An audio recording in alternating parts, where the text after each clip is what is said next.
күндө. Кет, өкмөт болбо. Таңын озуга келип алуу жерде. Кайсыл документтин негизинде ошол 11 кишиге бөлүнүп кеткен? А эмнеге соттун чечими аткарылбай атат бүгүнкү күндө? Бүтүн көчүгүн бурап койгон. Кептин баары бул. Мына айтып атпайбы? Мен зыфыны көрбөдүңүзбү өзүңүз?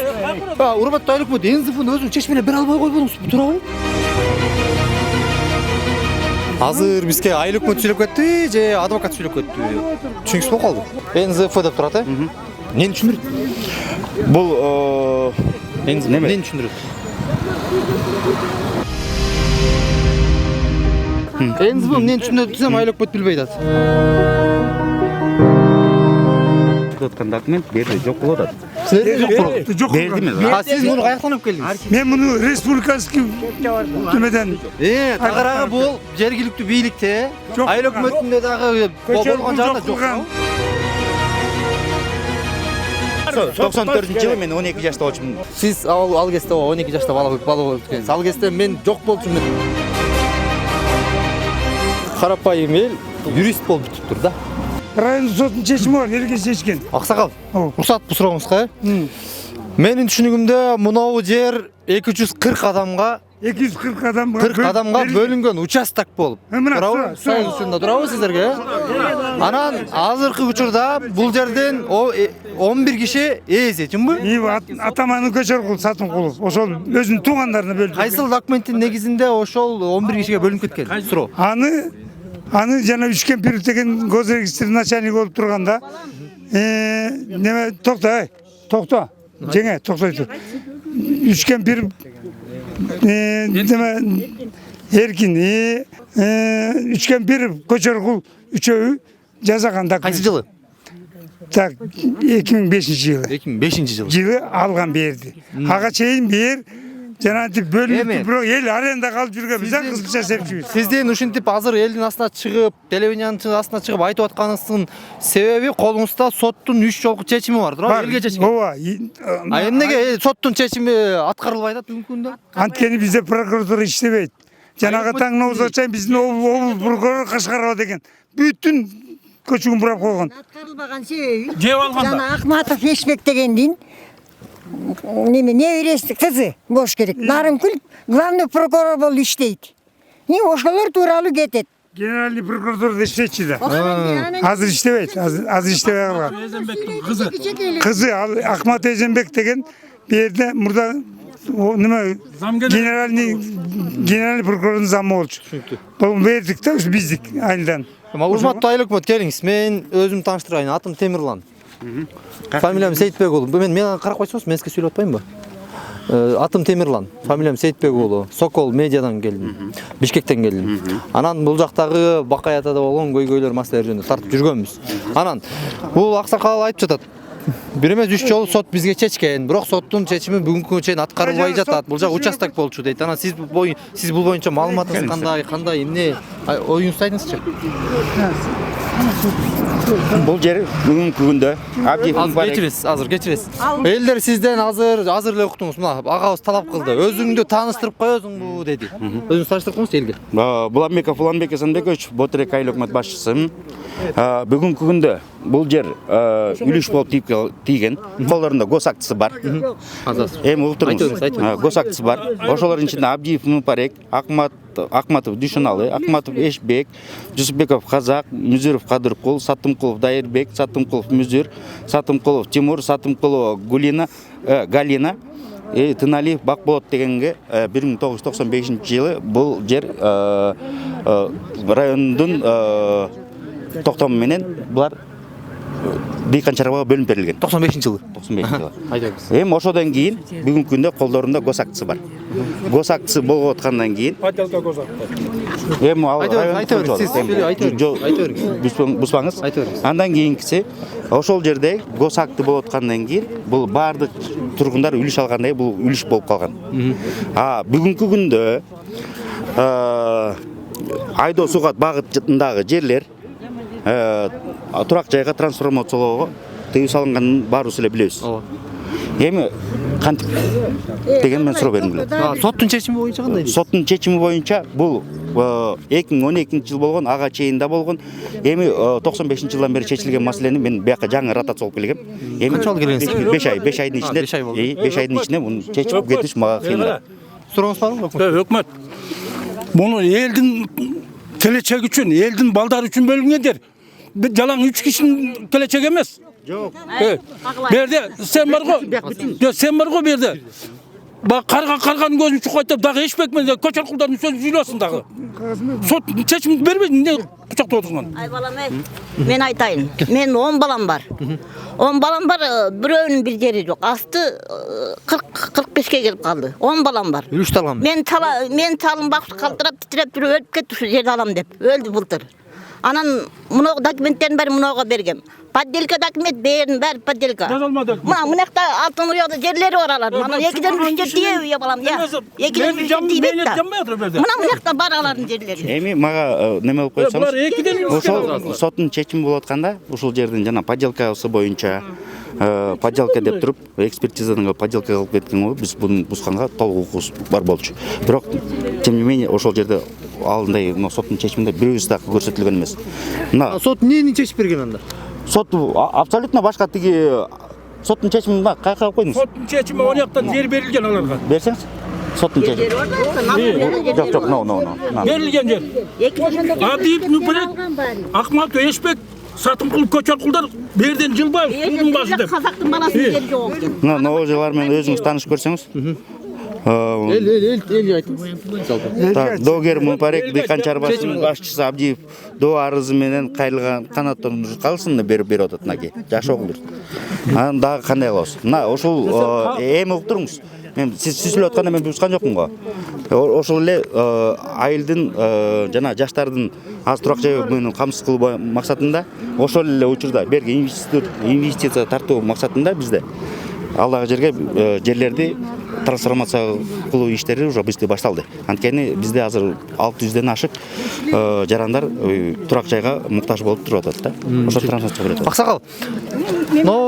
Сиздин колуңуздагы кагаздардан ушул 240 адам алган деп мынакей мына кагазды берсеңиз мына. Мынакей могу список турат да. Могу список турат да. Мынакей. Көңүл буруп коелу, көңүл буруп. Атакулов Малик деген бар бул жерде. Мисалы. Атакулов Малик. Ушуларды алган экен да. Мына ушунча киши алган экен. Бул алган жерлерин Биринчи казайындар. Биринчи казайындар. Башка контур башка. Ушул чийилсе, моолар баары алды деп берилсе, анан бул документтер кантип жокко чыгып кетти? Ошону айтып берсеңиз. Ошону көз регистр жокко чыгарган. Мына өкмөткө мен нааразы болуп атканым, азыр элди бузуп атпайбы? 95-жылы, 2005-жылы алган берди булар. Сиз ного көңүл бурган Кумуштак дыйкандар дыйкандардын жана жер мүлк үлүшүнүн реестри деп атат. Берде турак жай деген жок. Анткени токтоп турсаңыз, мынакей көңүл буруп коюңуз. Жана камера бияка келсеңиз. Жок, бияка жок. Токтоп туруңуз. Ал деген булардын биринчи алган жери. Ошо биринчи алган жери. Мынакей Малик деп атат. 4 жаштан бери. Келесо. Бул меники. Эл мурун калган жерлери. Акмат Эшбектин жери анда алтын төбөдө. Ошондо бар берди. Кайсы көчөрдүн жери бар мынакей. Менде азыркы учурда район немеси бул боюнча 390 боюнча запрос бергенсе. Буну мен Мындайда. жок, мен бузган жокмун. Мынагы акан берип аткан тисме, биздин Кумуштак колхозу жаңы бөлүнгөндөгү ким кайсы жерде алып ошол жерге ие.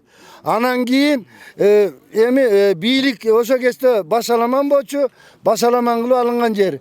Мына кече чогушта сага да айттым, элиңгө прокурорго да айттым. Иш кошкойсуңбу? Мынагы Туратбектин үйүн, мына Наркөтте. Вархалинский башкарма болуп турган, бышып турган буудайды айдап туруп там салып берген. Кууп туруңуз. Анткени жакшылап иштеп карасаңар, ген планда илгерки союз убагында. Ушул жердин баары расширение калган жер. Наркөт бүт расширение калган поворотко чейин. Карагыла да. Карагыла. Сарыгул аке, мына ушул жерден сиз жакшы сөздү айтып кеттиңиз да. Туурабы? Туура. Мына эң туура сөздү айтып кеттиңиз. 390 Бирок ошол жерде сиз прокуратурага дагы айтып өттүңүз. Ошол жердеги жанагы жерде подделка документти аныктай турган орган бул мамлекеттик администрация менен айыл өкмөт эмес да. Ошону аныктап беришсе бизге оңой болмок го. Yok. НЗФ дегендер могу? Ушул 240 огородко бөлгөнбүз. Мындай да могу. Ушул могу сиздин колуңузда карта менен түшүндүрсөңүз. Ey, nima el, туугандар. Мына мынагы жер мына 390 кон.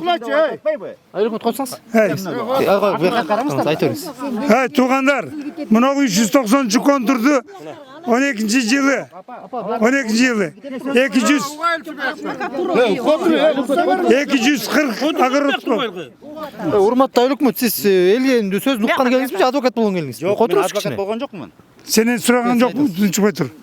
390 кон турду, 240 огородко бөлгөнбүз, билесиңер, айланайындар, ал башына бир кум чүрүп койчу, таш чүрүп койчу, сен бир өңүр түшүргөн эмессиңер. Анан каксатта сотко суралдык го. Анан Какканга? Анан казык эле какканбыз. Так, Акене мен мына окун жанагы андаш деген токточу. аяны сен айтып бүтсүң да. Айтып Ай, 240 огородту алып бүткөн күнү мени билесиңер талай теп жаткызсады больницага. Сабаган. Сабасага. Ал эми чыгап койду да келесоду. Анан мен больницага жатып калганда ушул сөздү айтпасын деп жаткызган. Анан калган туумаларды чогултуп туруп, алда сайспекти баш кылып 2000 сом акча берип көчөр кыл. Мына токел кактыр. Көргөн киши ошол. Бай, курай кабатта жүрбөйт деп 2000 сом акча берип, элден огородду кайра алган. Күзүндө беребиз деп. Анан эл макул болду. Анан күзүндө беребиз десе макул болуп берип койсуңар. Мен жок болчу, мен бергизбейт болчумун да. Ошондо мушташканда мен жок экем да. Мени тээп салгандан кийин кылып атты да булар. Мен жаткызып салдым. Ошондо бул азыркы тургандардын баардыгы ушул жерден алгандар. Талай урганын билесиңерби? Укканбыз. Билебиз. Айландырып атсаңар. Элди кошо. Жерде мунагу өкмөт бар го, реально иштебей жатыр мына өкмөт. Конечно, бул өкмөт. Бул көчөр кул менен мен Мына келгенибизге 60 жыл болду. 60 жылдан бери биз былтыр мурдайлы кайсы жылы? 12 жыл. 12 жылы бөлүп берген. Ар күнүбүзгө бөлүп туруп ардеке кагып кеткенбиз. Казык кагып кетсек, кайра кечинде түштөн кийин келсек, жана Өмүралы барбы? Ал келбейт мындай жерге. Өмүралы менен ким? Сайспекпи? Алар билбейм. Алар колхоздука керекпи, керек эмеспи, аларга келип туруп, тракторду алып келип, трактор менен бөлүп да салганбыз. 12 сотиктен. Анан кийин алар келип туруп, көчөр кыл. Биз эшпектен кола ичебиз дешип туруп, кайра тракторибизди айда үрдү. Ошондо келип алганбыз берди. Мынакей, кече жыйналышта да ушуну айтайын деп, мен өзүм мына 80ге чыктым, калтырап сүйлөй да албайм. Бир үйдө 10 балабыз бар. Бизге да окат тирлик керек да, балдарыбызды бөлүшүбүз керек. Бирге, эки келип бир үйгө батпайт айнана. Ошон үчүн ушу жерге баягыны да бардык, ушу жер үчүн бардык. Жоксо мага эмне зарыл? 80ге чыкканда жер талашып. Менин бир үйдө 3-4 келин отурубуз. Урматтуу Айлыкмат, келсеңиз. Ал кайда тияга элге тескери Урматтуу Айлыкмат. Бул менин элим. Бир суроо берип алайынчы мен сизге мына. НЗФ деп турат, Эмнени түшүндүрөт? Бул Эмнени түшүндүрөт? НЗФ эмнени түшүндүрөт? Ошону айтсаңыз. токтоп туруңуз. Аббревиатура турган атып аттым. НЗФ эмнени түшүндүрөт? Аксакал келиңиз эми. НЗФ эмнени түшүндүрөт десем Айлыкмат билбей атат. Түшүндүрүп бериңизчи. Бул мына азыр биз талашып аткан 390 контур ушул 30,9 гектар ушул жер. Ушул жерди 2012-жылы эл Жок, мына бир эле суроо. НЗФ эмнени түшүндүрөт? аны билбейт, бул национальный запас. НЗ мынау. Ошонун противоположный много. Значит, кооператив население да. Мына буягында да НЗФ деп турат. Аны алганбыз, уже ал эл отуруп калды. Эми, мына көрдүңүзбү? Мына бул жерде да жазылды.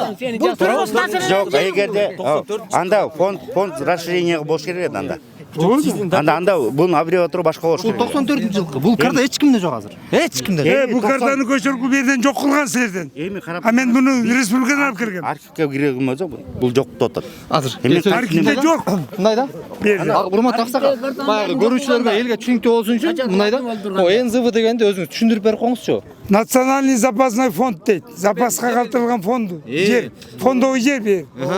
Фондогу жер. Көчөргүл муну 12-жылы чейин арендада жүргөн. 12-жылы буну басып алган. 5-жылы. Фонддун жерлеринин түрлөрү бар. Бу жерде бирок анын расшифровкасы жок. Фонддогу ошол эле жерде фонд бул жанагы кайра население өсүп атканда үйлүшкө бериле турган жерлер бар да. Бирок ошондой болуп калышы мүмкүн. Бирок ногу жер, бирок ногу сиз көрсөтүп аткан документ берде жок болуп атат.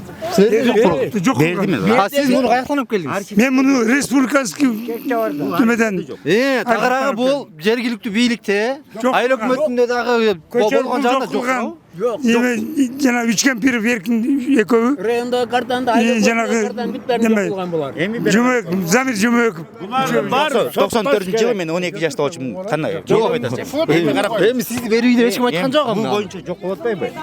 Эми карап туруңуз. Мен азыр запрос кылам. Запрос кылганда берген ушундай десеңиз. Жок, запрос кылганда бериңизде колдоруна кызыл китептер менен келип атпайбы? 12-жылы жаз берип койгон. Туура айтасыз. Кызыл китеп. Китеп жазып койгон деп атат. Ошо китепти карабайсызбы? Канчанчы жылкы экен? Канчанчы жыл алган экен? 95-жылы. Жок, ошону айтып атпайбы? Уялбай айтып атпайбы. 95-жылы Күмүштакка 95-жылы биз кызылча айтачыбыз мени берди. сүйлөттүргүлөчү. 95-жылы буну Күмүштак деген немеге берип коюп атат. Күмүштак деген дыйкан чарбага. Анан кийин ошол таркагандан кийин булар үлүш кылтырып берип атат. Күмүштак эмес, Күмүшбулак. Күмүшбулак.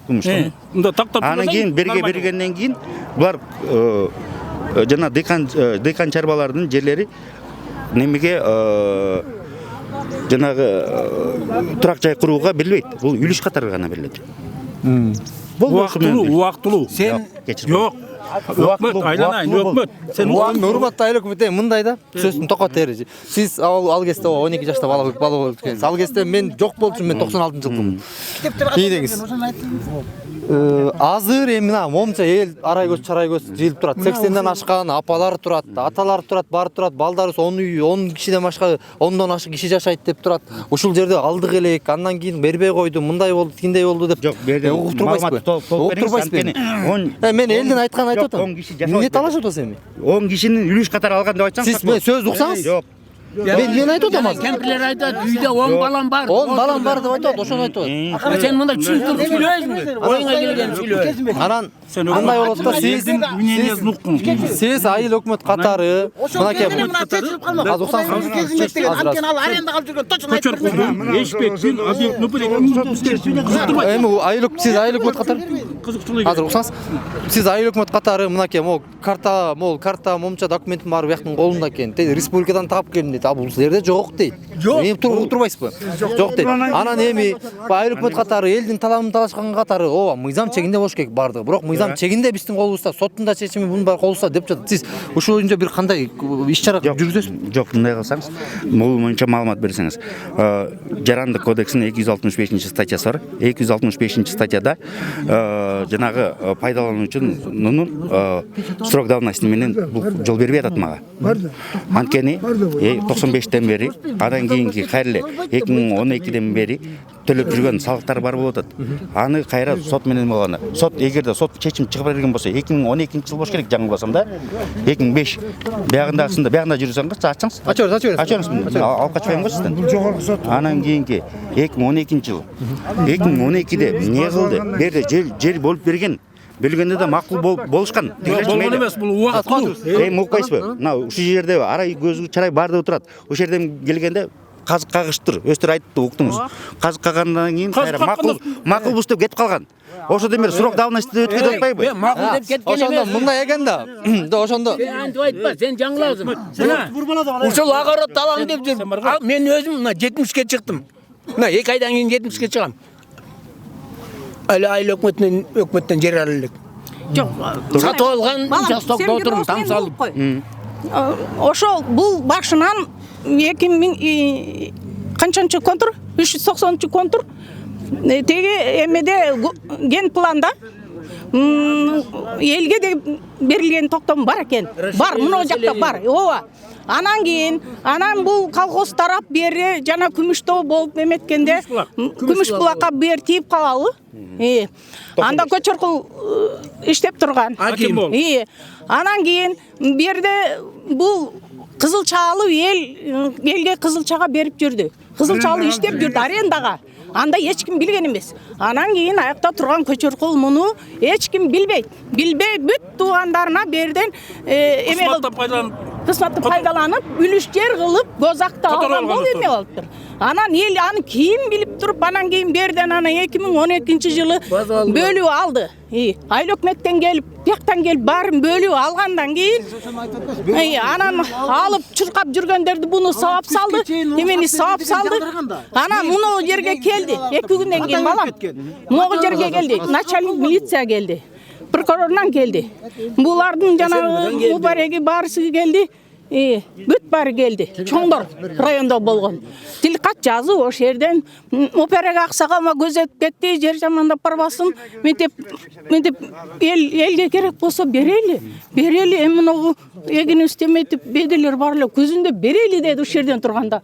Анан байкуш эл дагы ошого ишенип, анан мейли көзүндө берет экен деп кетсе, бу бара кайра сотко бербеди. Мен белемди. Ментип казык кагышты деп. Ушу туурап анан кийин ел алданып калды да ошо. Кандай кеткен өзүңүз билдиңиз.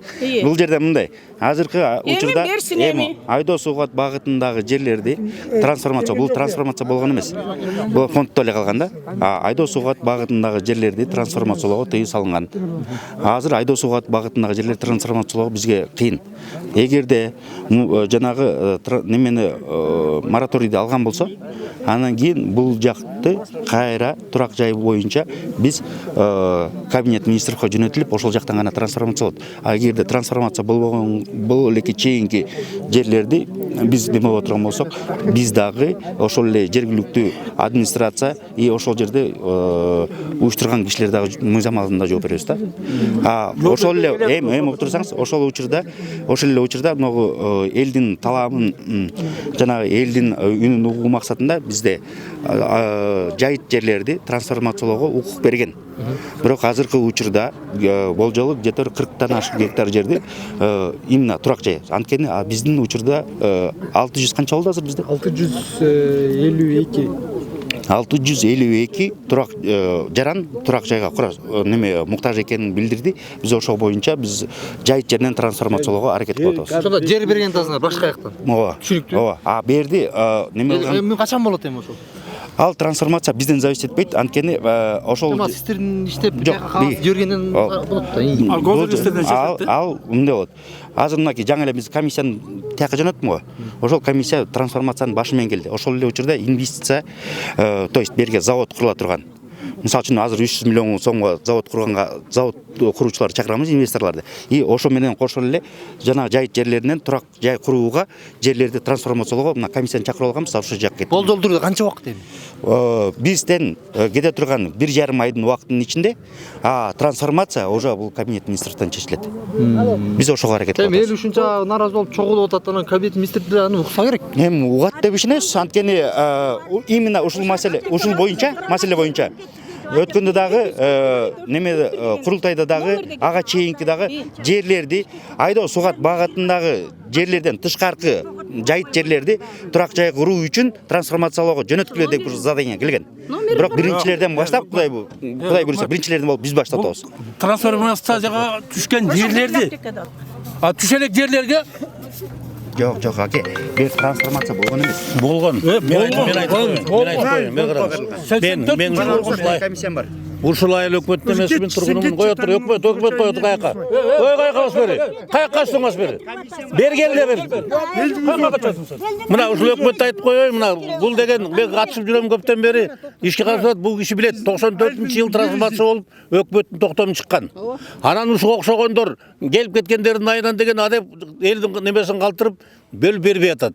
Убагында бу жерде үлүштерге берип койгон, бергенге укугу жок. Анткени өкмөттүн токтомун эч ким жокко чыгара албайт, сот чыгарбаса. Чыгарылган жок. Ушинтип тийди качты болуп, неме жең ичинен деген жердин баарын өзгөртүп алып эле, мынакей элдин баары канча элдердеги бакчы. Ошондо элге берилген үлүш дагы эле берилген. 94-жылы берилген, Конуш айда берилген токтом турат. Бул киши мынакей Аксакалдар сотунун төрагасынын колунда документтери бар. Токтомдун көрсөтпөйсүңүз. Ошол ат чечилбей атат. Трансформация болду деген токтомдун көрсөтпөйсүңүз. Ошону деген бүгүн элин чыгып аткан ушул мына жас болуп калды. Бир кезде макулдашып деген боло турган болгон. Бүгүнкү күндө иш акыбал ушундай болуп атат. Аким да өзү макул болду, өзүңөр бүгүн уктуңар. Өзүңөр уктуңар. Трансформацияланган макул, анткени өкмөттүн токтому бар, мен силерге азыр көрсөтүп берейин. Мына 94-жылдагы чечим менен мына жерде турат Кубанычбеков айыл өкмөткө будан мурда кеткенде экөө ротация болушу бири-биринин аркы бир жагып атпайбы? Ушул жерде 390 чуконтур улуттук жер фонду, национальный земельный фонд деп турат. Бул өкмөттөн чыккан. 21-жылы келгенде туруп. Ушулар уккузга келбей атпайбы? Мына 390, 416, 420, 428. Келсеңиз мынакей. Айыл өкмөт мына. Келсеңиз. Сурап атпаңыз. Жана 4 контур ушул. 4-өтөн расширение сей. Ана мындай да дагычы бир нолу. Булардын берде отурган, жерде отургандардын картасы тиякта, башка жакта. Бөлөк жерде. Ал районда туру, архивде туру. Ана алар жашара албайт. Аларды. Урматтуу журналист, алар кайерде иштетип атат? Берде иштетип атат. Булар ошондой эки жакта. Эми коррупция да өлө коррупция да. Өлө коррупция. Кыска, нуска өлө коррупция. Всё, бүт малынган. Жеп, жутуп, нарака, всё. Мен алгы жерди көбөртүп койгом, трансформация кыла албай атам жайыт жерди. Айлык бутасы башкача сүйлөп атат. Жайыт жер трансформация болбойт дейт. Азыр айтат болуп атат дейт. Мен аны көбөртүп койгом. Трансформация кыла албайт. Бүткеле. Мен мал жагын коюп турдум. Мына кылсаң мына. Мына 2009-жылы 5-жылда 10 февралдагы жогорку соттун токтому менен кайтарылган кийим элге. Токтомдор жокко чыгарылган. Бүгүнкү күндө ошо аткарылбай атат да. Мына немесине үлүш жердин бардыгы мына көзгө көргөндөй официальный тияктан келген кат мына. Мамлекеттин эсебинде турганда мына жазып атат атайы немеге директор 3-январь 21-жылы номерин жазып атпайбы. Мына берилген көчүрмөлөр тиркелет, картографиянын баары материалдары мына бул жерде турат. Кимдер алганы, канча киши керек экени баары фамилиясы бар. Ушул жердики. Ушул жердики. Именно мына көрүнүп турат бардыгы. Көрдүңүзбү? Чийилип, ооба. Ушуну бүгүнкү күндө эл жете албай атат. Балда чаканын бардыгы огород болгондон кийин кетишип атат да, миграция күчөп атат. Эл муктаж болуп атыр да. Урматтуу айыл өкмөт. Бир суроо да. Жанагы неме болуп атат да. Бул жактагы эжелер жана байкелер менен жаңы келгенде айыл өкмөт кана деп калышты да. Сизди тааныбайт окшойт элиңиз, э? Таанышмаса тааныбайт да, мен деле тааныбайм. Бул киши тааныйт. Жаңы болгондо 5 ай болду. 5 ай болду. Тааныйм. 5 айдан бери Качан өзүң чакырдың го? Мен үйдө Жок, мындай эл менен келип, мен айыл өкмөткөр болом, эмне маселеңер бар деп таанышпайм. кечирип коюңуз. Бекинип Жок, кечирип коюңуз. Бул жерден күздө неме бюджет калабарынын алысында бюджетный год бүт электе да. Бизде элдик жыйын болот. Элдик жыйынды ар бир жерге өткөзгөндө эл келген жок. Өткөндө дагы жалпы элдик жыйынды өткөздүк бүттүгүн процедурасы менен 192 адамдын ичинен 192 адам эле катышты. Андан тышкаркы мынакей ушул боюнча жаңы эле түшүндүрүп бердик, ушул жердеги кишилер да өттү. Биздин бюджеттин эсебинен соттон утуп алып, бирөө 900 миң, бирөө 188 миң, бирөө 150 миң болот. Ошолордун чекесинен кайрага отуруп, бир жуманын 4 күнүн сотто өткүзүп аттым. Бирок ошол акчаны мен кайра айыл өкмөткө кайрып келип калып деп сиз билесиз, өткөндө качтыңызбы, качкан жоксузбу?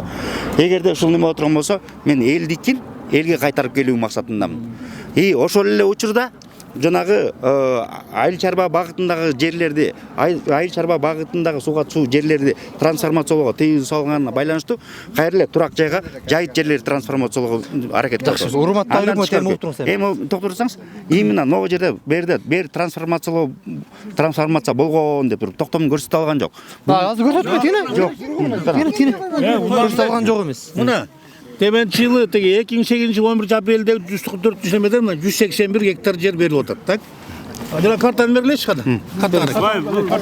Бул жерде бул жерде так 2008-жылы трансформация болгон жерлерди эгерде убактыңыз болсо айыл өкмөткө барыңыз, кайсы жерлерди трансформация болуп бүгүнкү күндө участок бөлүнгөнүн тактап бере алам. Мына ошол боюнча Мен уктуруңуз сен карап. мына ошол алда 4 контурун келип турат ушул жерде. Числосун көрдүңүз. Соттукун көрсөтүп коюңуз жанагы. Токтом. Жокко Мына чыгып. токтом. Соттукун. 2005 ошол чыккан. Жок. Бу жерде неме кылсын трансформацияда бул национальный земельный фонд берип атпайбы? Национальный фонд земель болуп аткандан кийин бул трансформацияланган жер эмес. А трансформацияланган баланча контур турак жайга трансформациялап берилсин деп чыгат. А бул жанагы гипроземдин чечимин алып атып фонддо турат деп туруп элдин башын айландырып атат. Эгерде неме алсаңыз трансформация кандай болорун мен сизге көрсөтөйүн азыр. Жүрүңүз. Кеп мындай трансформация эмес, силерге туура айтып атат. Бул түшүнбөй атат. Бул жерде трансформация эмес, бул уже бөлүнгөн жер. Өкмөттүн токтому чыккан. Дагы эмне керек силерге?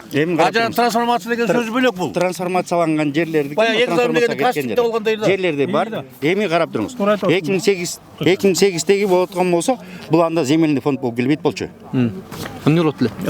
Анда уже бул неме болмок, жаңы конуш болуп келмек. Азыр кааласаңыз барыңыз, мага трансформацияланган жерлердин. Жок, трансформация жөнүндө айткан жок. Эми бул трансформация жок. Өкмөттүн токтомун силер бекитип өзүңөр пайдаңарга чечип атсыңар. Дагы айтып атам. Бул илгери чечилген. Мына айтып атпаймынбы жана немеде. 2008-жылда чудый токтом менен чечилген.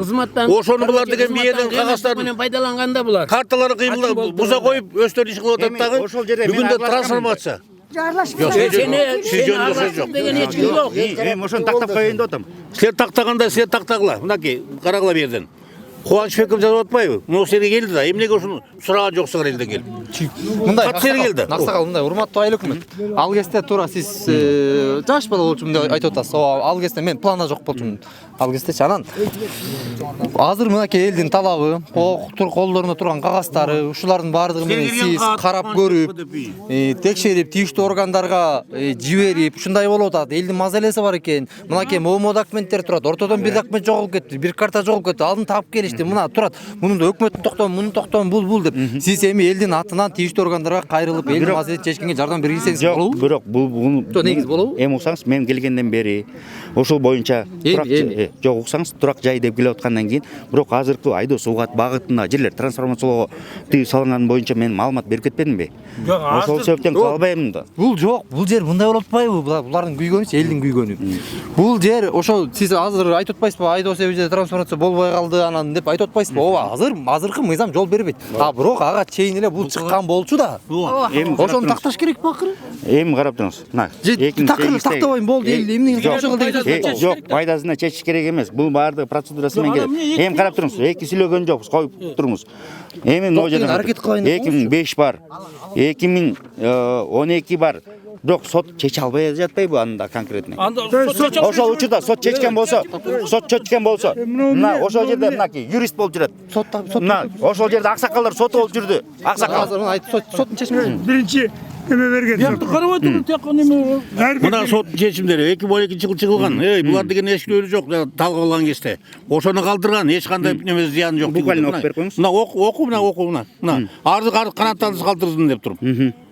Зайырбек Абдиев Нуперек дегендер. Мына көр. Чечим чыкканда Агородко берилдин деп. Кожого бердин. Берде мындай кеп, деме. Урматтуу айыл өкмөт. Келгениңер биз оюнуп калдыбы, 2-сентябрда келгенер. А бул деген 31-чи, 3-чү ноябрда келип тур. Ушул документ силерде болуш керек да. Эмнеге элде бар да силерде жок? Анан трансформация эмес, бу жерде турат улуттук фонд деп ошону сураштырбайсыңарбы? Атай барып кирсе чыгарып коюңуз эшикке окуй деп. Тияк бек кылса деген. Элдин талабын чечем деп мен жаңы жерди трансформациялаганга аракет кылдым. Айдос Угат багытындагы жерлерди трансформациялоого тыюу салганга байланыштуу мен азыр жаңы жерлерди трансформациялоо аракетинде турам деп атпаймынбы? Трансформациянын сөзү жок. Улуттук фонд берди, бошотуп берип болду. Бул жаңы эле мындай да. Буна эч күнөө акимде бар, акимде. Болгон жерлер боюнча Аким бар. мага кайрылыңыз.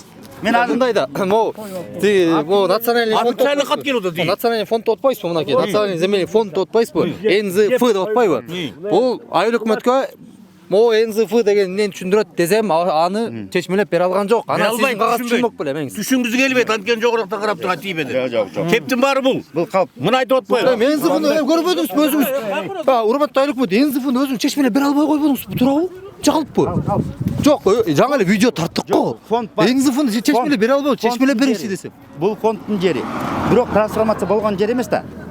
Анан трансформация болгон болсо мен могу жерде кармап отурмак белем. Мынакей трансформация болгон жерлерибиздин баардыгы бөлүнүп токтомдор чыгып атат.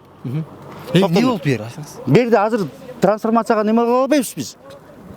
Үй албайт элдер Аны- тетигинче бөлүнгөн мурдагы документтер бүт талаада Жок, элди мен качкан жокмун. Жерде комиссиям келди, көрдүңүз го, трансформация менен жүрүп атам. комиссия болсо биякта эл күтүп атат комиссия күтүп Эл керек бит. Элге мен жооп бердим. Бир соң кайра. Качкан жокмун. Ошол эле алдагы Иманалиев дагы элдин акчасына кол салып жүргөн. Кече соттон 3 жолу катар менен утуп 900 миң сом, 188 миң сом, андан тышкары 150 миң сом утуп келдим. Мен соттун чечимдерин көрсөм, бүгүнкү күндө каршы чыгып атат. Булар бюджеттен акча алып көнгөн адамдардын бири. Sen elge cevap verirsin.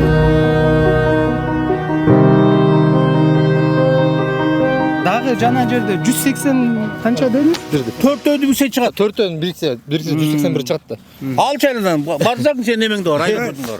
урматтуу көрүүчүлөр мен биз силерге бир кызык айтып берейинби биякта карапайым эл юрист болуп бүтүптүр да эң бияктан келген адистерге айыл өкмөтүнө баш кылып башкасын баарын бириктирип туруп айланайын түшүнбөсөң мына түшүнбөсөң мына бул кагазды кара болбосо муну кара деп түшүнүп сабак өтүп атат юридикалык меңиз Бизге жерде Темирлан эң башкысы ушул подделка документ менен отуруп атат. Эл бәрі билет.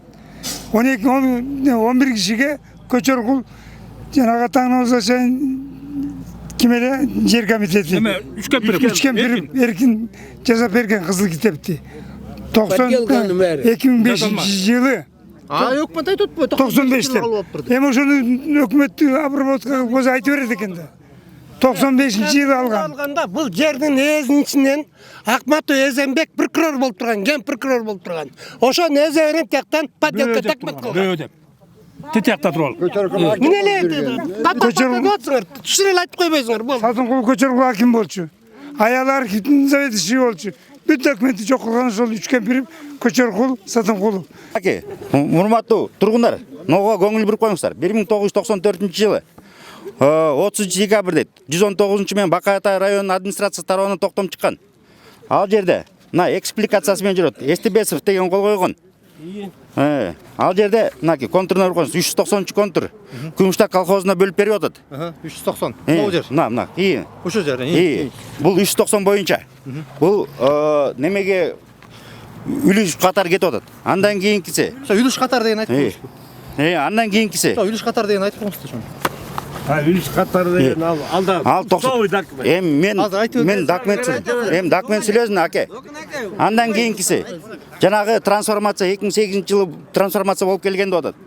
Бул мына документтерди кайра неме келбесин деп 2005-жылда Ботеректен чыккан трансформацияда 230, 424, 417, 418, 416, 812, 528, 529, 391, 181 га трансформация кетип атат. Бул мейли айыл өкмөттүк фулфлоо идесин. Бул жерде район боюнча трансформация чыккан. Мына көрүп коюңуз. Акназаров айыл өкмөтү, Акдүбө айыл өкмөтү өзүбүзгө тийгөн 181 гектары. Анын ичинде мына 181 деген жанагы 181 ошонун ичинде экспликациясы бар. Карап коюңуздар. Чуңкур жерде тургандай болот. Өйдө турайсыз. Бул мына тияктан келгенден кийин бул район администрация келет. Ботерек айыл өкмөтүндө датасы 2007-жылы 11-5-ноябрь Ботерек айыл өкмөтүндөгү өкмөтүнөн 230 20,3 га 434 424 кечирип коесуңар. 417 418 416 812 528 391 деп туруп кайра орайлы өкмөт 181,3 га туура чыгып атабы? Берде 390 деген жок. Сиз калп айтып атасыз. Бул 2008-жылы болгон трансформацияда 190 жок. Мынаке. Эми калп айтканды айтып угуп кой. Мына кай жылкы документ алып келиң сен азыр? 2007 жыл бул. Ай эмне себептен 3-ноябрь 2020 жылы документ алып келген жоксуң? Эми карап. Барбы силерде? Эми токтоп туруңуз. Жок, сен сүйлөп бүттүң мен айтайын да. Бул бир. Бербедиңизби? Суроо бердиңиз. Кана. Суроо бергенден кийин, эгерде бер могу жерде трансформация болгон боло турган болсо, бул жерде турак жай деп уже болмок. Мына документально бүттүгүн бердим. Суроо берип коем, эмнеге могу 21-жылкы кагаз сенде жок деп атпайбы? Бул токтоп туруңуз. Ал маселе ногу боюнча болуп атат. Менде бар. Берде бул не трансформированный. То есть бул багытын өзгөртүлбөгөн жер. Бул багыты эмне боюнча? Багыты запаста. Запаста эле турат. Үлүш эмес. Ооба. Мына үлүш эмес деп. Жок. Ал ошол учурдагы бул кайра үлүшкө 94-жылы чыгып кетип атат. Эмне себептен тияктан неме болгон ал уже бизге белгисиз. Бул эми токтоп туруңуз. ФПС эми уксаңыз ФПС бул жерде. ФПС'тин жери бул дагы фондтун жери. Ошон үчүн ФПС. Ошон үчүн берде бул трансформация болгондо, трансформация болуп калганда, бул жерде трансформированный болуп туруп, ногундай болуп туруп. Ой, каяна кетти. Айыл өкмөттөн мындай токтом чыгат. Андан кийинкиси бул анда өкмөт болчу билесиз. Өкмөттүн постановлениясы чыгат. Андан кийин өкмөттүн постановлениянын негизинде момундай болуп туруп, райондун администрациядан чыгат. Ошондо трансформацияланган деп эсептелинет. Хорошо. Менде суроо. Ошол өкмөт трансформацияланган бул экспликациясы менен канча гектар менен жалпы аянтты. Сөз бересиң ғой. Өкмөттүн жана чыгарган токтомунду айтчы могу.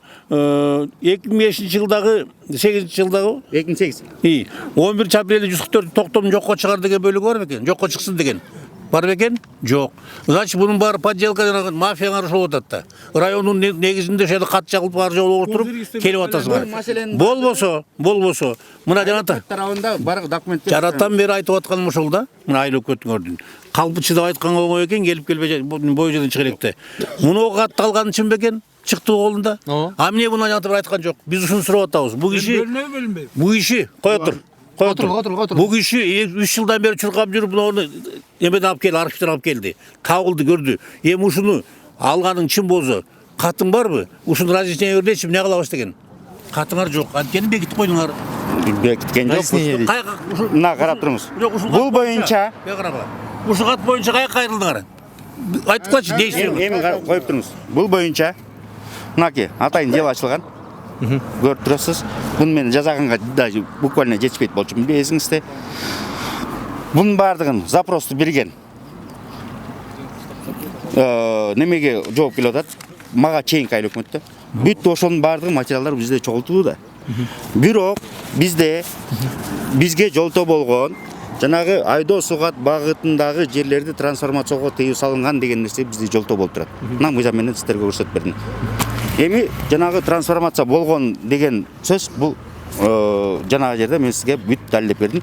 181,3 га. Дагы айтам. Мынагы өкмөттүн токтомун жокко чыгар деген кагазды алып бериши, бул токтом жокко чыкты деп. Мына турат.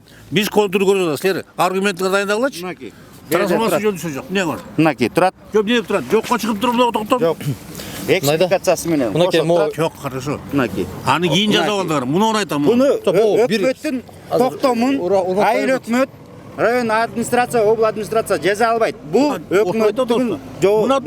Ал учурда өкмөт Кыргыз Республикасынын өкмөтү болчу. Азыркы учурда бул кабинет министров. Алардын документи. Могу кагаз каяктан келип атат могу? 2008-жылы бул трансформация болуп келген 181,3 неме болуп атат го. Ошонун контуру турат бу жерде. Аны аякты сөздүгө өткөдүм. 180 эмне дебейсизби? Мен сизге ошону көрсөтөм. Ага мына мында жазып коюптур 390да. Бул азыркы күндө бул фонддо туруп атат. Бул трансформированный эмес. Бул жерде ногуна трансформация. Макул болуп тур. Фонддо турат дедиңиз. Андан муну айтып аткансыз 11 кишинин барсагы китеби бар экен деп. Бирок ошол учурда китепти айыл өкмөт фонддобу же китептеби? Жок, адам кишидеби? Уктуруңуз. Бул китепти 1995-жылы, 94-жылкы мен сизге көрсөтүп бердим аны дагы. СТБ-сынын немесин неме болду? Ошол учурда кандайдыр бир себептер менен район администрациядан чыккан жер бөлүнгөн. Эми кандай дейсиз? Бүгүнкү күндө кол көрөт. А бирок жерди токтотуңуз. Үлүш катары жерди бергенде айыл өкмөт эч качан үлүштү бербейт. Бакын аке иштеп жүрсүз. Айыл өкмөт үлүш берилчү эле 94-жылы. 94-жылы реорганизация болгондо үлүш берген. Жок, айыл өкмөт берчү эле. 94-жылы 94-жылы берген. Администрациянын токтомунун негизинде үлүшкө берилчү. 94-жылы үлүштүн баарын айыл өкмөт берген. Бизде айыл өкмөт берген эмес. Аны контурган аңтап берген токтом любой жашыл китепти ачсаңыздар, любой. Жашыл китепти ачсаңыздар 98. Мындайда мен мындай жалпак эле бир эле суроо берейинчи. Сиз мынакей муну кармап туруп азыркы мынакей фонддо турат экен деп атпайсызбы? Бул трансформация болгон эмес. Бул 390. Фонддо турат деп атасыз. Ошол эле учурда андан мурун айтып атасыз. Мына жакта 11 кишинин кызыл китеби бар бирдеке десең эле, алар анан фонддобу же кызыл китеп бир кишинин эсиндеби? Ошондон деле жок. Токтоп туруңуз. Ошону чечмелеп бер. Ооба. Ногу боюнча мен сиздерге айттым. Бул 94-жылы биз любой жашыл китепти караңыздар. Ошол учурда үлүш жерди район администрация тарабынан гана бөлүнгөн. Анан кийинкиси жанагы кандайдыр бир себептер менен жарандар жер албай калган учурда трансформацияга транш келген. Ал транш келгенде трансформация сыяктуу эле да. Транш келгенде транштыкын гана айыл өкмөттүн токтому менен чыккан. Ага чейинки район администрациядан чыккан. Ошонун негизинде госактын алат. Госактыны эч качан айыл өкмөт госакты бербейт. Гос регистр берет. Гос регистр берген. Ошондо айыл өкмөт тиешеси жок экен да. Жок, айыл өкмөт. Буга чейинки айыл өкмөттөргө дагы тиешеси жок. Ооба да, анткени жанагы жерде. Ошондо гос регистрде болот. Бул гос регистр эмес. Бул ошол жооп берет. Жок. Буга чейинки район администрациядан чыккан токтомдун негизинде бул первичный правоустанавливающий документ, бул токтом болот. Правоустанавливающий. Немени көөлөндүрүүчү бул госакт болот. Правоустанавливающийдин негизинде бул токтом чыгат. Андан кийин госакты берилет. Ким ошондо? Биз Өкмөт биздин суроо жооп берет суроо. Берилбейби? Азыр трансформация болмойчу берилет. Болгон. Эгер бербесең анда биз укмк немесин чечим чакырыңыздар. Мага жакшы болот, мага жеңил болот. Акан аке. Жакшы болду. Чакырыңыздар, мага жеңил болот. Азыр иштеп атыр УКМК, иштеп атыр, азырча так жок. Кеп берди. Өкмөт. Мага жеңил. Эгер элге токтош неме? Элге кылам десең, Көчөркулдун мурда калган жердин документи канаки? Неменики? Эшбектин алган жери документи канаки? Первоначальный. Аке. Берде Эстебесовдун токтому менен бул Күмүштак колхозуна бөлүп берип коюп атат. 94-жылы Күмүшбулак. Күмүштак деп жазылып тур конкретно. Сиз мени оңдотосуз. Турабы же тура эмеспи? 94-тө мынакей. Жорубеков, бул эмес. Токтоп туруңуз. 93-жылы. Бул эмес экен, аны кармасаң 390. Ой. Калай? Мен жаныма келип кармап турчу. Эмнени көрсөтүп атасыз сен? Эмнени айтып кайсы бактап атасыз? Мен калпты айткан жокмун, берди рахмет, мен сүйлөп атам. Ал учурда мен жаш бала болчумун деп атпаймынбы? Сен эчтеке 30 декабрь 94-жыл 119 токтом. Контур 390 Күмүштак колхозуна берип кетип атат. 119 токтомду Көчөркул аким болуп турганда 68 номер токтомго которгон. Ал мына жогорку соттун чечиминде 68 токтом, 48 токтом жокко чыксын деп. Акан аке, ошону сотко бериңиз. Мисалы үчүн, о жерде сот чечип отурбайбы? Менде сотко сен бериш керегиң да. Аким ал учурда Эстебесов болуп атат. Эстебесовдун колу менен көрсөтүп берет. Мен атым Уланбек. Анда бул эл үчүн, элдин кызыкчылыгы үчүн сен жок, мен элдин кызыкчылыгы үчүн мен жер издеп, жер чыгып жүрмүн. Бер, давай сотко.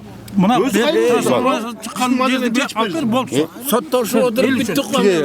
Эми УКМКга берсеңиздер мага жакшы болот наоборот. Мисалы үчүн жеңил болот. Мына сен бер бирок сен айыл өкмөтсүңбү, сен бер да, кызыкчылык болгондой. Бул кишин эчкидей жаш калганда сен бер муну деп атсың сотко. Бул канча жыл соттолот? Жок, Уланбек качпа, сен бер. Мен качкан жокмун, сен жооп бер да.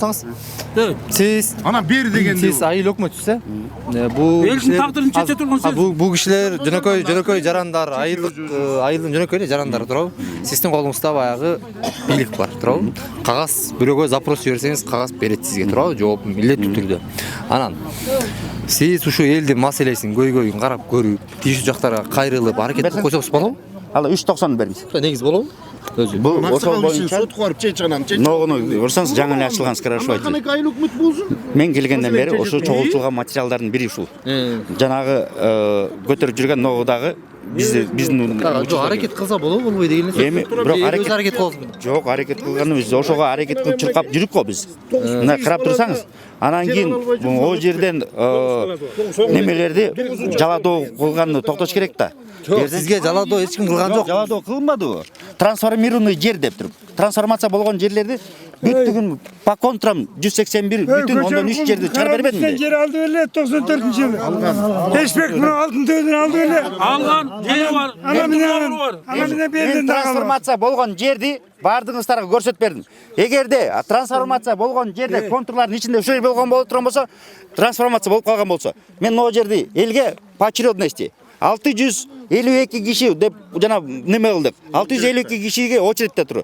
Ошонун жеринде биринчи кезектеги жетишкен кишиге мен бөлүп туруп кетип калмакмын. Мага жеңил болмок. И сиздерден да мен рахмат окумакмын. Болду. Ошону аракет кылыш керек да. Улардын бар го. Баягы айтып Сен кыласың аракет кылбай ел үчүн. Мен аракет кылбасам, жела эмнеге чогулуп отур? Ой, ал жела мурда эле чогулган, аким учурунда эле. Кет, өкмөт болбо. Сен мына узуга чей келип алып жерде элди будар иштетип атасың. Соткон утулгандарга чыга аласың эмне алайын? Эй, биз соткотон утулган эмеспиз. Эртең кетесиң, бала. Тарынба, эртең кетесиң. Ел сени контордон барып суруп чыгат. Шашпасың. Райондо сот бол, райондо соттон да элдин немесине чечилген бул иш. Ошондо Таза болбой, азыр бизге айыл өкмөт сүйлөп кетти же адвокат сүйлөп кетти? Түшүнүксүз болуп калды. Эл үчүн аракет кылбасбы? Ошону айтып албайсыз. Мен эл үчүн аракет кылып, мен трансформацияга чуркап атам деп айтпадымбы? Бирок алардын каасын бир сире карап көрүп, неметип аракет кыласыз болбойсузбу? 30 жылдан бери мен неме алганда мен дагы 10 жыл соттошкончо мен жаңы жерди таап туруп бөлүп берейин деп атам. Ошону аракет кылбайсыз. Трансформация жана трансформацияга мораторий алмайынча мен кыла албайм. Мораторий алынса, анда кылабыз. Урматтуу туугандар, мына могу жерге азыр бир эки киши элге туура эмес маалымат берип, чогултуп алып айтып атышат. Сатымкулов аким болуп турганда ушул коро жайга бөлүнгөн жерди менчик кылып, жеке үлүш жер кылып туруп, өзүнүн туугандарына өзү ушул жерди алып алган деп. Бул маалымат туура эмес. Мен өзүмүн үй бүлөмө тиешелүү 2,5 гектар жерим бар ушул жерде. Анан эгер коро жайдын тиешелүү жерди үлүшкө которуш үчүн ал мындайча айтканда татаал процесс. Бул жерди трансформация кылып бир категориядан экинчи категорияга өткүзүш үчүн 6-7 министрликтен согласование алыш керек. Жогорку кеңештен өтүш керек. Андан кийин өкмөттүн чечими чыгат. Бул мына трансформация болду, баланча категориядан баланча категорияга өттү деген. Азыр сот прокурорго кайрылбай туруп деле любой киши компьютерди базып туруп ботеректеги 390 контур эмне жер десе чыгат. Бул жеке менчик үлүш жер деп. Бирок ага бирок 10 жыл мурун прокуратурада текшерген, соттунда чечими бар. Таластын межрайонный соту чечим чыгарган. Бул эч кандай короо жай жер эмес, бул мыйзамдуу үлүш жер деп. Ал межрай соттун чечимин областтык сот күчүндө калтырган.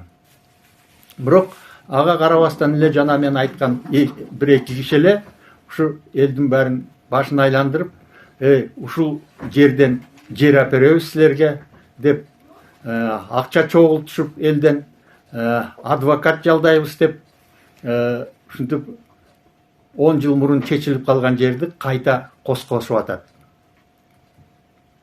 Азыркы кезде ошол айылда bir участка 500 миң сом туруп калыптыр. Анан ушул чогулткан элдин арасында бир тобу 20 жыл мурун эле участка алган. Ошонун арасынан бир тобу сатып беришкен ошол жерди. Анан кескестери ушул убакка чейин участканы алып коюп, там салбай жөн эле кармап отурушат.